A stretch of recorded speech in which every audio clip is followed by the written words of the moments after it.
Hey y'all, Eli with 1776 Duck. I almost did the alchemy custom weaponry thing. Yeah, got yourself. I caught myself.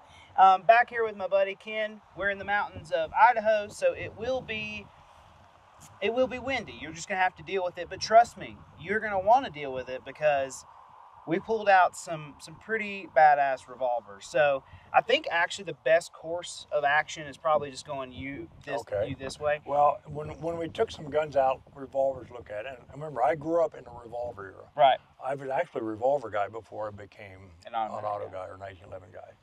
But I've always, shooting-wise, K-frame Smiths are probably the most shootable. And one of the reasons is, besides the fact that they're really cool guns, is the cylinder mass on a K-frame is small enough that, remember, part of firing a double-action revolver is that flywheel effect of getting that trigger, that cylinder starting to move. There's less mass, so you get better trigger pulls. And K-38s are always inherently, they're made to be match-grade, accurate revolvers. And this is kind of an unusual one. Usually they have a patchwork front sight. This has got a red ramp, so this had been a special order gun at one time. Yeah. And this is, I think, serial number, when I looked this gun up, is like about a 19, it's model 14, so it's probably about a 1959, maybe 60 gun. And the only thing I did to it, I had a pair of crepe Spiegel grips to it, and they're superb. And this is the gun I shoot a lot. I like it. I mean, you'll find it is a real shootable gun. As a matter of fact, thank God for eBay. I bought this as an A.E. Nelson holster. I've never seen a catalog, but it was obviously made for somebody. It's got a bit of forward rake for a 6-inch K-frame, and it's tension adjustable, and it's perfect. That's badass. So that's one of the guns you're gonna shoot today. Next, when Colt brought out the Python, one of the things I told him early on, you need to make a 3-inch. And they were kind of like, why? I said, trust me, that's the grail, holy grail of Pythons.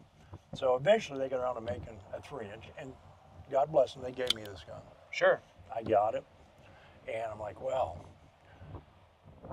back in the 50s, Colt made a revolver called the Marshall. It's basically the official police, but with a round butt. Okay. They didn't make but for about a year or two, not very big production. Occasionally they made OPs, official polices with round butts, but anyway, again, thank goodness for eBay, I got a pair of Colt Marshall round butt grips.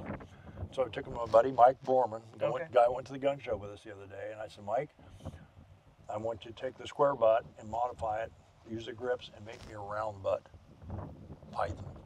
And then I added a Tyler T-grip, Bill Wilson sights, adjustable rear sight, and a McGivern bead front sight. And I'll say this because I'll tell you right now, he doesn't offer them, and don't even ask because you're not going to get one. But my buddy John Harrison, an incredible craftsman.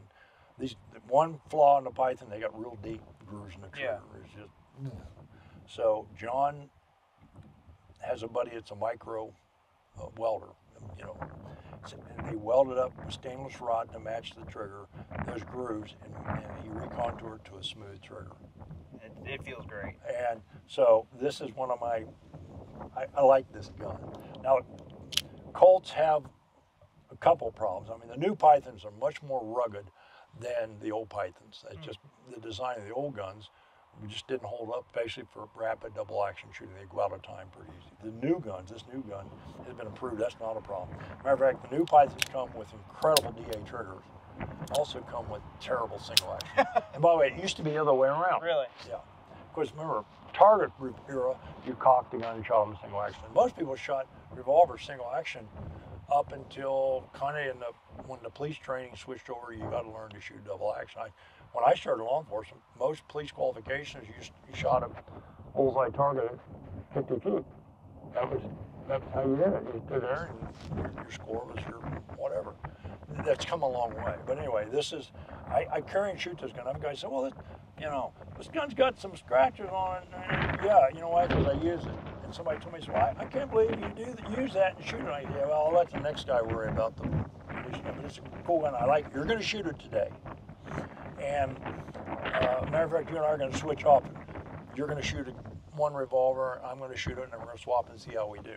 But anyway, this 3-inch Python, I think they're really cool guns. Cool. Yeah. I'm excited to shoot this gun. And one of the drawbacks to Colts in general, one of the flaws is it does not have an attractor stroke that will even clear 38 specials. Ooh. So when you do this, Really they're gonna, especially Magnum will stick, and you got to pluck them out. The only way to do this, literally technique, is when it comes time to open a gun, is hit it, Pop it. and that generally will clear them. You know, but anyway, one of my favorites. All right, this might be my favorite revolver you have. Period. And I mean, I think most people who are into revolvers, I would say that probably is a fair assessment. A fair assessment. I know that third model hand ejector is pretty cool too. But talk to me about this, because that is the revolver. In Smith & Wesson revolvers, the registered Magnums are kind of holy grails now. Right. Theoretically, the finest revolvers they ever made. All the early triple locks are pretty cool. Oh, I love them. As far as the quality of workmanship. But remember, nothing was hardened back then. The cylinders weren't, in other words, this gun actually started the trend of what they called ordnance high pressure steel, the 357 Magnum. This gun was introduced in 1935 as a registered Magnum, meaning that it's got a registration number. When you bought the gun, that gun was registered to you for life. Oh, that's cool. Lifetime warranty. And you ordered a gun however you wanted, option-wise. Barrel length, anywhere from 3.5 to 8 1/4 inch. Oh, wow. Yeah. Different sights. For example, this one's got a call gold bead. And interesting, this one's been carried and used. I lettered it. It at one time belonged to Minnesota Milling, which was the largest flour producing facility in America. And I mean, they had, I forget how many thousand employees. It's a big outfit. So I'm pretty well convinced this was a payroll guard gun. Awesome. And because if you look at the holster wear, but if you look at this, the fit, design, the quality, even though this is not a mint example, it's real nice. It's pretty nice. And of course, when you try it, the single action trigger is superb. The double action trigger, it's the old long action, but it's outstanding. So again, back in the day, these things were usually shot single action, but the double action is great. I've had this gun for a long time. It is a cool gun, and as you know, registered Magnums now bring a lot of money. Oh, a ton of money. Yeah. So as a revolver, Smith & Wesson or DA revolver guy, these are kind of grail guns. Yeah. And I noticed when you looked at it last night, your eyes kind of lit up. So I thought, well, I'll bring it out and we'll talk about it a little bit. Yeah, absolutely. Let me check on that again.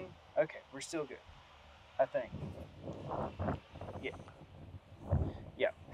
All right. All right, I'll hand you this last one and we'll be good to go. And when this gun was brought to market, Eli, this was the most expensive handgun in America. It sold for $60, which was more than any other handgun. That's almost double what a 1911 was in the 30s. Yeah. So then this is the last gun we're talking about today. Another gun I think I should probably end up buying eventually is a Model 27, right? Okay. In the 3.5 inch. 3.5 inch. In my opinion, this is the most menacing looking revolver ever made. Patton had one of these. It was a Reg Mag 3.5. He called it his killing gun. Yeah. And anyway, this is a 3.5. I just think they're cooler than all get out. This is, as you commented, they have this checkered top strap on them. This one's, target trigger, target hammer. Actually, a standard hammer, I think. But a target trigger, a red insert front. I've got a Smith grip adapter on it. It's just a cool gun. It's great to shoot. In fact, we're going to shoot a couple quad courses. These are the two guns we're going to trade off with 357 ammo. Oh, okay. Okay. You like getting beat up, so I'll give you a chance. But my gut feeling is, and this one's got a full-length tractor scope. Yeah. So, and the end frame with 357 is a big, heavy gun, so it sucks up a lot of the 357 Magnum recoil. But really, I think an incredibly handsome gun. One might say, pretty gangster. Real gangsta. Cool. Well, we're both jonesing to shoot, so let's get on the range, stay cocked and locked. We'll catch you next time.